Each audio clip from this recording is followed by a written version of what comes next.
Hi, this is Toby. Just a quick note to mention two things. One, this is the 50th episode of our podcast. Hooray! Thank you for being a listener, and thank you also for spreading the word about the podcast, as I know you do, because more and more people I meet these days who work in science advice know about the podcast and listen to it, and I'm pretty sure they haven't all heard about it from me. I didn't really know when I dipped my toe in the water of this podcasting lark that it would embed itself in the community in quite the way that it seems to have done. So I'm happy about that. It seems we've stumbled into a niche and we're very much now squatting in that niche until someone official comes along to kick us out. So yeah, thanks again and see you at 100. That was the first thing. The second is rather more mundane. I recorded this interview in the middle of the dramatic heat wave of June 2022 in Western Europe, and one of our guests was in Spain, which recorded, I believe, its hottest ever temperature for the month of June. And I mentioned this because she quite understandably had some doors and windows open while she was making the recording. And that means that although her audio is crystal clear, there's a bit more background noise than you normally hear on the podcast. Most of it, I have to say, is beautiful bird song, so I have not tried too hard to remove it from the stream. Okay, on with our 50th episode. See you on the other side.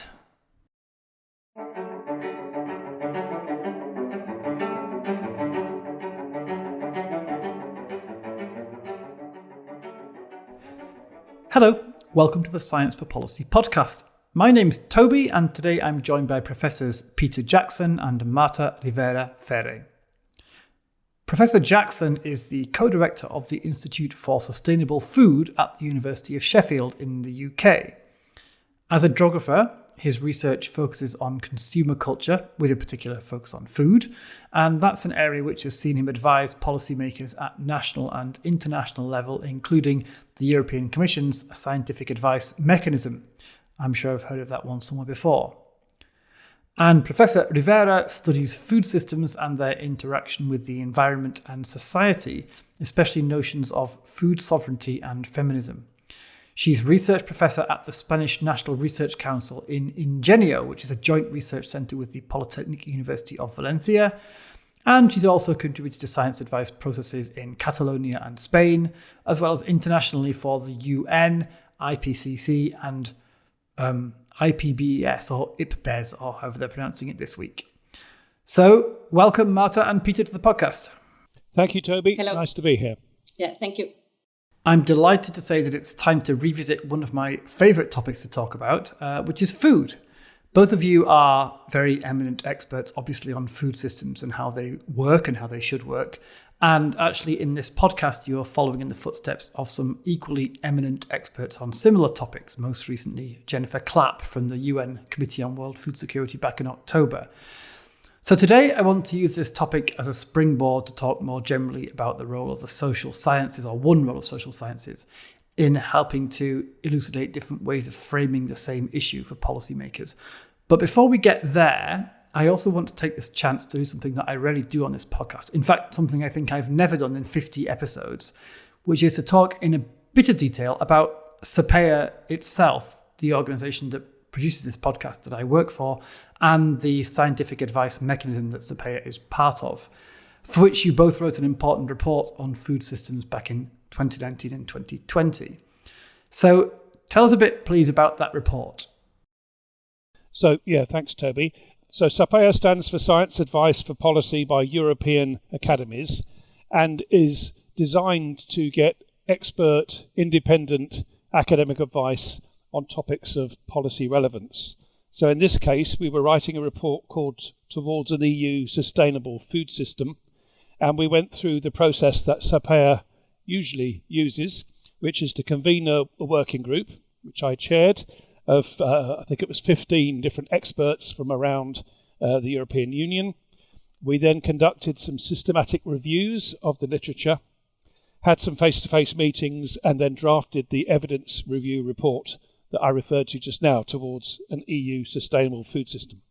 That report then goes to the group of chief scientific advisors who produce a scientific opinion, and that in the end influenced the Commission's policy, in this case, the farm to fork strategy, part of the European Green Deal. So I think the important part for this audience is that the academic working group is independent. It's not campaigning. It's designed to be an expert academic view. It then goes through a process which is, if you like, increasingly politicised as it gets towards policy. I think that's probably enough of an introduction for now. Yeah, thanks, Peter. That was instructive in how clearly you expressed the organisation, so thanks very much. What was it like working on this report?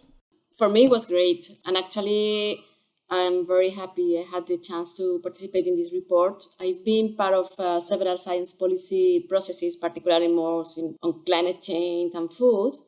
Normally working with interdisciplinary teams of experts, no?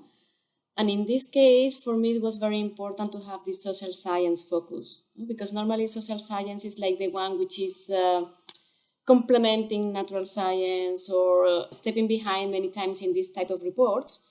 And it's the one that at the end, social science tell us how things work, no? What is, how society works.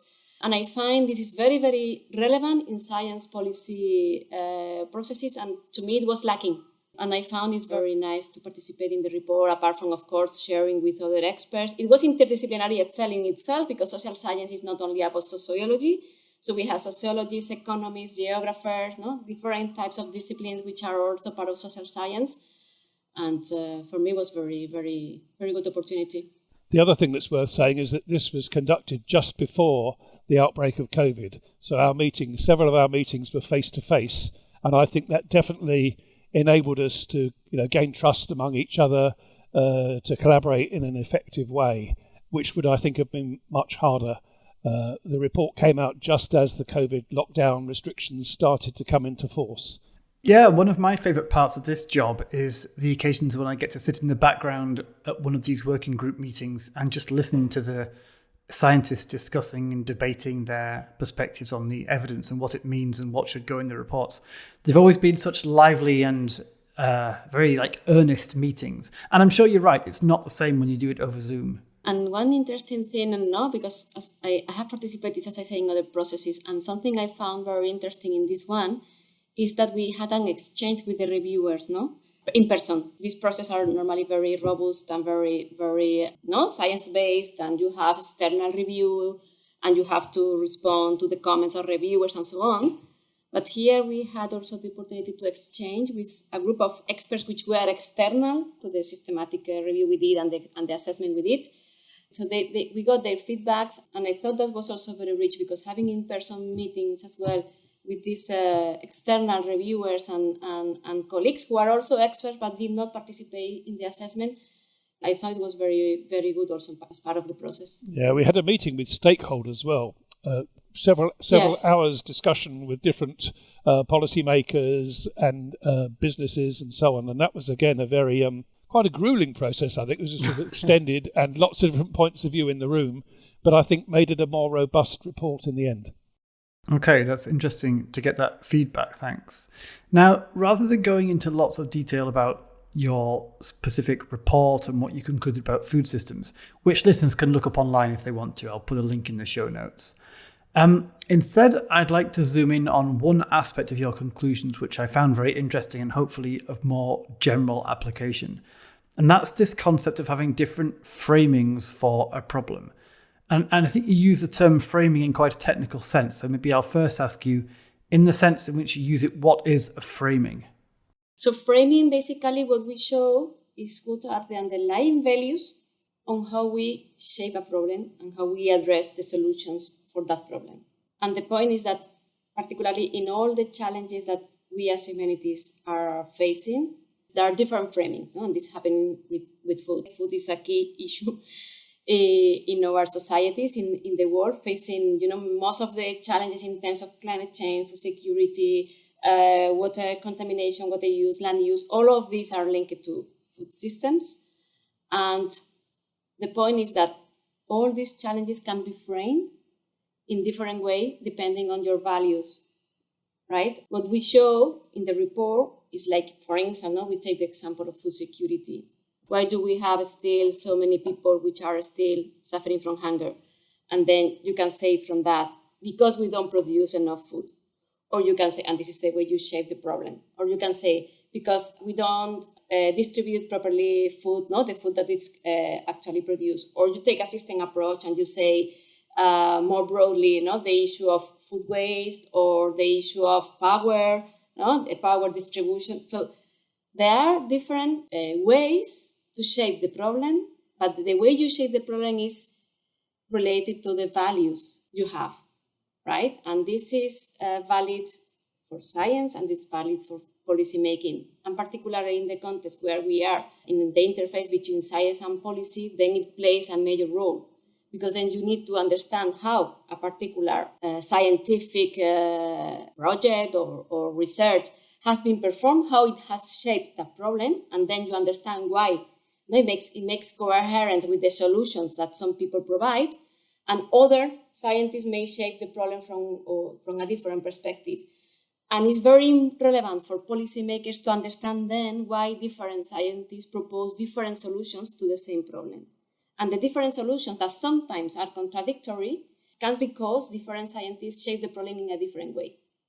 And this is why framings are important, because then policymakers can have on the table different proposals coming from science and coming from evidence, all of them valid, but they may be contradictory. And this is very clear in food. And then we need to understand why are they contradictory. And this is where framing is relevant.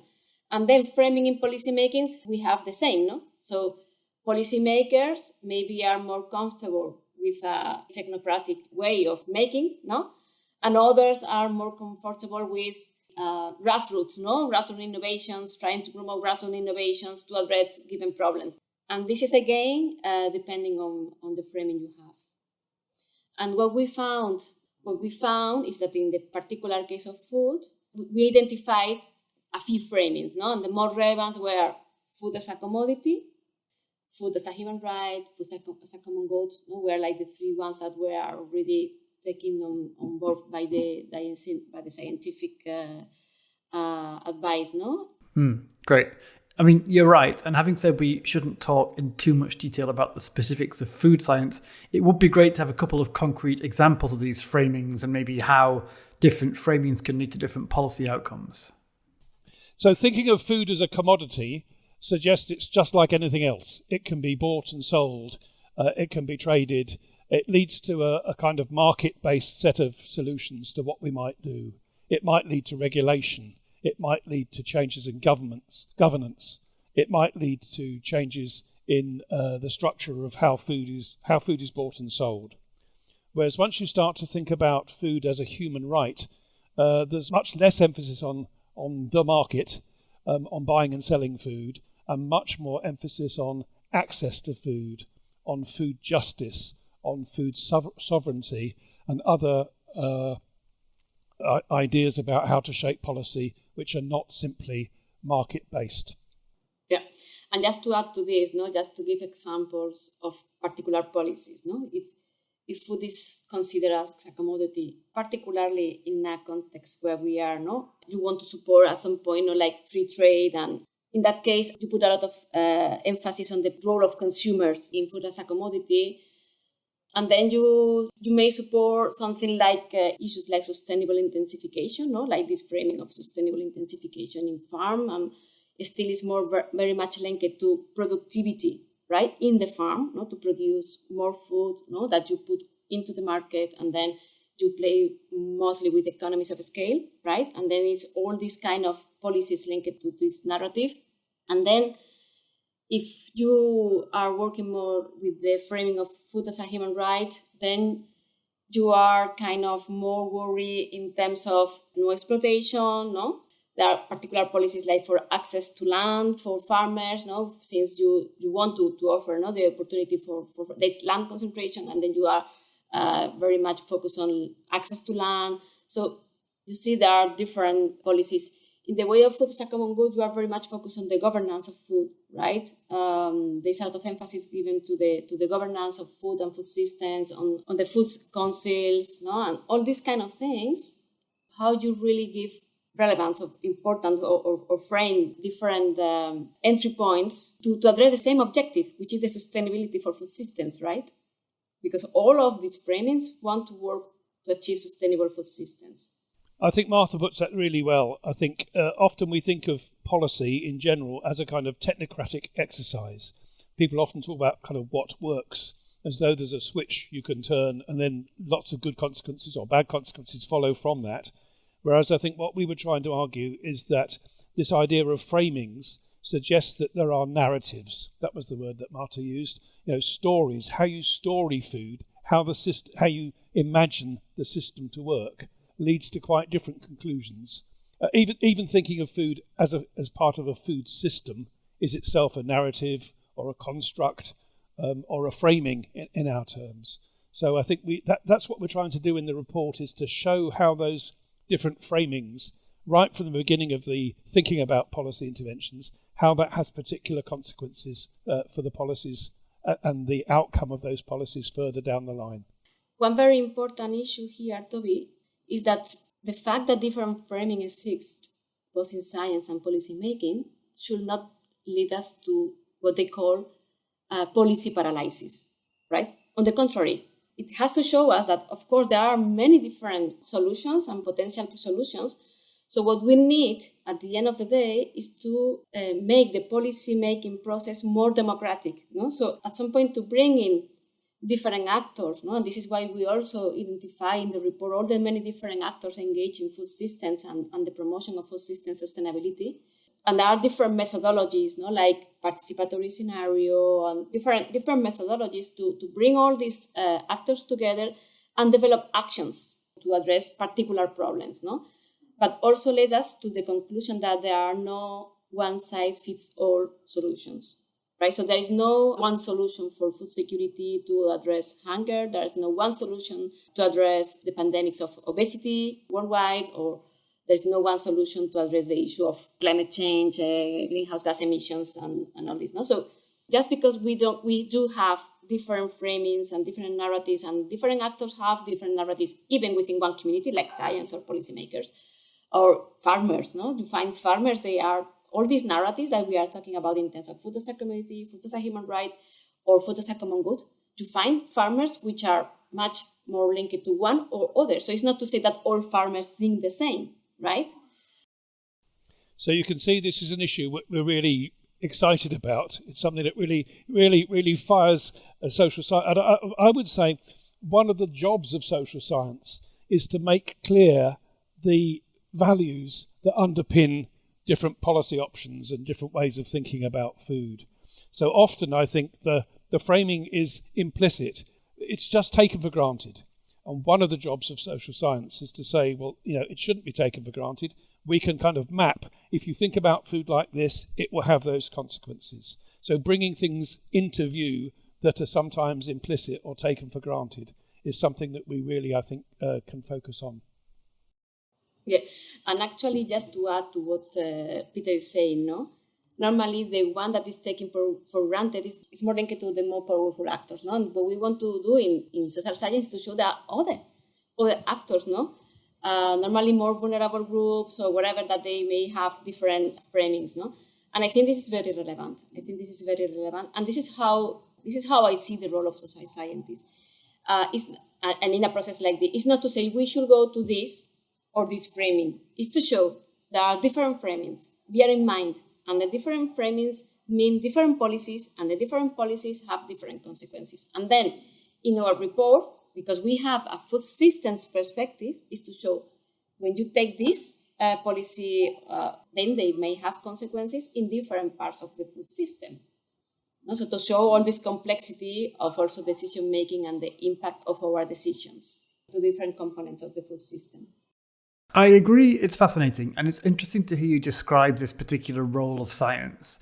And on that, I have a couple of questions. So firstly, in describing these framings as being based on narratives, right, being based on different subjective views of the problem that different people might have, according to their values and their general worldviews, I suppose. And based on those narratives, you can then construct different ways of understanding the problem, which in turn imply different solutions. So then one question is, is this process, the process of choosing a framing, really entirely values-based? And if it is, what's the role of scientific evidence in that? Because if it's all based on subjective values and worldviews, it seems like the best a scientist could do would be to point out the different framings. Is that the limit? Or is it also possible for scientists to draw on evidence or their expertise to say, well, this framing doesn't quite add up because of evidence X and Y, but that framing makes a lot more sense and we should really adopt it? I guess I'm asking, can there be an empirically right or wrong framing or a more or less valid framing? Or is it all purely subjective?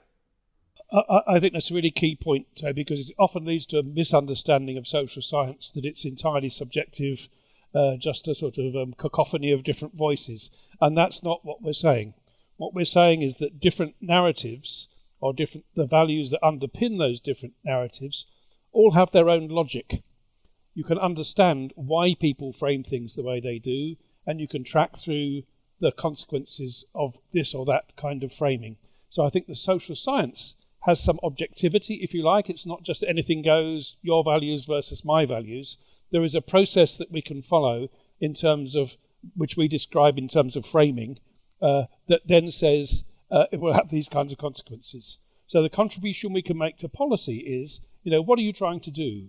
You want a more sustainable system, but you also want one which is more equitable, or you want transition which is timely. And if you could establish the sort of ground rules, then I think social science has more to offer in terms of how we might move in this direction or that direction. So it's not just that there are lots of different narratives or different values. There's a sort of fitness for purpose. If you want this kind of outcome, this is how you go about it. But bear in mind there might be these kinds of adverse consequences or perverse effects. That seems to me a contribution of social science that's really valuable and valid, beyond a sort of pluralistic, anything goes kind of view of social science. I think that's a common misunderstanding of what our contribution to policy can be. Just to add, for me, Toby, there is nothing more objective than make visible the subjectivity. Of course, and it's very important to show this, because when one is doing research on increasing productivity, let's say, I am a natural scientist and I am doing research on increasing more, producing more and more food. And then I'm in my lab and I think I am neutral and it's fine. Maybe your research is what you're doing is very valid, but it's responding to one framing about food and the role of food in our societies. And this is something we need to be aware of. It's very objective to bring all the different subjectivities and values behind. And as the example I just gave you with this assembly, for me, social scientists, by providing different methodologies, normally these are more participatory methodologies, where we can put together different actors, it gives you a pathway, tools to advance. Yeah. Okay. So I like the way you frame it, but the way you frame it, I like the way you expressed it, Marta.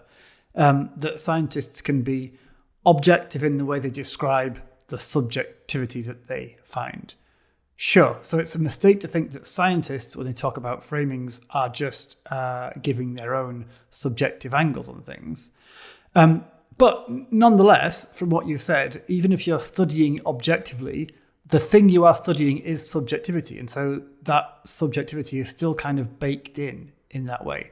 And also to an extent, I think, as you also mentioned, it's baked into how you study it. That's inescapable as well, in that as scientists, we're also subjects with our own perspectives. But my question was more, how much help can we then be to policymakers? Is the role of the science advisor simply to expose and characterize these different framings and say, okay, if your perspective is, food as a commodity, then you ought to do A, B, and C. But if your perspective is food as a human right, then you ought to forget A, B, and C and instead do these other things. Is that the extent of your role? And then you leave the choice of framings to the policymaker? Or can you as a scientist help a bit more and add, and according to our evidence, we really think you should be framing food as a human right and not as a commodity or whatever? That's my question. For me, it is not my role to say scientists what they have to do. But I do this in the research I do. When you presented me, you have said I work normally on the interactions between food and the environment. And normally I work with alternative food systems, with a focus on food sovereignty and feminism. This shows what I think the pathway towards get more sustainable food systems. And my work is now to provide evidence, because my experience showed me that this is a very good pathway. So what I do in my work is to bring evidences to see if this is true or not. No, because of course, as a scientist, I need to be open and say, I was wrong. This is not working, or this doesn't work here. But as a scientist, I don't see I have to tell policymakers what they have to do, because they have their own framing. I don't have to convince them. My role is just to bring evidence. I think this is the way I see it. Then, as a scientist participating in science policy processes, then as a scientist, I choose my subjects, and then I am making a decision there, which is based on my framings. This is the way I see it. Yeah, I'd answer in a similar way. And if you look at the SAPEA process, it's sort of baked into that. So the working groups like the one that Marta and I were involved in review independently peer-reviewed evidence. So we sift evidence, and including evaluations of previous policies, for example. That was one of the chapters in our report. Then our independent advice goes forward to the group of chief scientific advisors who make policy recommendations. We're specifically not required to do that in the evidence review. So the evidence review is independent and doesn't lead to specific recommendations. GCSE then takes that and says, these are the sort of recommendations we think the Commission should take into account. And then the Commission, the democratic part of the process, formulates policy. But I think the loop continues then. I think what Marta was saying, and I agree with, is that then whatever comes out of that process, the farm to fork strategy in this case, can be subject to critique. We can say there are inconsistencies in this, or there are contradictions. There are things that were there in the report which aren't followed through in the policy. And a really good example of that we wrote about in the Nature Food paper was about the way in which there's a sort of suggestion that yes, we should move towards food as more of a common good. We should think about citizens rather than thinking about consumers.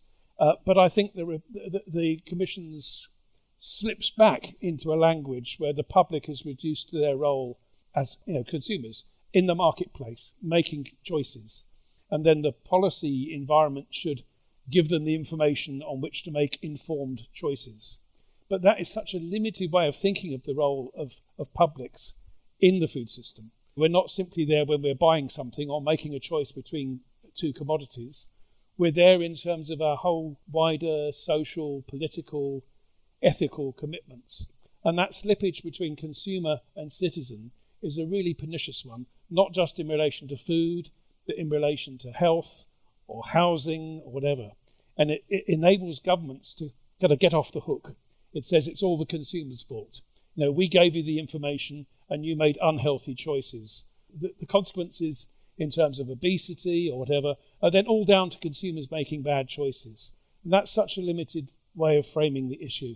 There's a much wider food environment, a retail environment, corporations involved in agricultural production, the whole legislative infrastructure and so on that shapes individual consumers. So we really would urge policymakers to look carefully when they use the word consumer and to think how it's different from thinking of the public in a different role, such as that of citizen. Those are really, I think, good examples of framings that have real consequences in policy outcomes.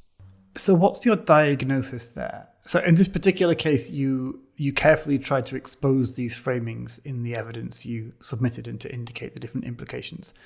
And it sounds like that didn't quite land, like the policymakers still kind of went on with their existing perspective. So why didn't this element of your advice, why wasn't it more successful? Or perhaps it did land, perhaps they got it and then they simply just chose a framing that you were hoping they wouldn't choose. The way because I want to link it to the previous question you did, what's your role? And for me, being here is part of, as a scientist in these processes, is also to educate policymakers, right? Normally they feel comfortable with clear answers. You have to do this. And this is not valid anymore in the complex world where we live. There is, because we know, and this is not only for food, there is the case for many of the big challenges we are facing in the world today, that there are many potential answers, no? And for me, it's very relevant to educate policymakers because they are normally also working with short time framing, because elections is 4-5 years, whatever. And this is why they want numbers and they want very short and clear answers. And this is to say, sorry, you have to engage in long-term processes. You have to start now, and you have to understand that to address this problem requires time and requires possibly agreements with the other policymakers that maybe will be working in your place in the future. I understand it's difficult for them to engage because it's against what they expect. They expect short, clear answers with very short in terms also temporal scale. And what we provide is not that. But for me, it's very relevant to be part of the process of education of policymakers. And for me, this is part of a process of education of policymakers. So scientists now, we have learned to work together through inter and transdisciplinary science. And now we have also as scientists to educate policymakers that since science has changed and we live in a science evidence-based society, policymaking has to change. And this is where, but to me, it's also part of this process. And I understand if they feel kind of, what can I do? How do I do that? Because scientists, we have passed for the same process. Yeah, I agree with that, Marta. I think we shouldn't be too negative. I think our report got some traction in policy. And I think things like, taking a systems view of the food system is now widely accepted as a way of understanding food. I think sustainability is now an accepted goal for many areas of society, including agricultural production. But I think our report, where we were disappointed, I think, is that the urgency question, the need to move faster in some areas, and possibly the balance between softer measures about consumer education and campaigns and so on versus harder measures around taxation or incentives and so on. I think our report produced good evidence on that, and it's quite hard for governments to take that advice. Politics is the art of the possible, as they say, and the Commission's not immune from that kind of view. There are lots of different interests represented. There are lots of different stakeholders involved in the system. So part of what we were saying was, let's look more closely at the power asymmetries within, in this case, the food system, and that helps us to think about where responsibility for change lies. So I think, the report did its job in terms of producing evidence. That then went through the GCSA, which accepted lots of our arguments and evidence and made some recommendations. And if some of those are, watered down, if the consequences in terms of policy are not as strong as we might hope, I think that's part of the political process in which we're involved. Well, then that sounds like a very wise reflection on which to leave things. So I really do want to thank both of you very much for your time and for your reflections on this issue. And although we're 2 years down the line now in terms of the report that you originally wrote, this question of framings and the role of social science in exposing them is clearly evergreen and is directly relevant to a whole load of areas of science advice. So Marta Rivera Ferre and Peter Jackson, thank you both very much. Thank you, Toby. Thank you, Marta. Yeah, thank you both.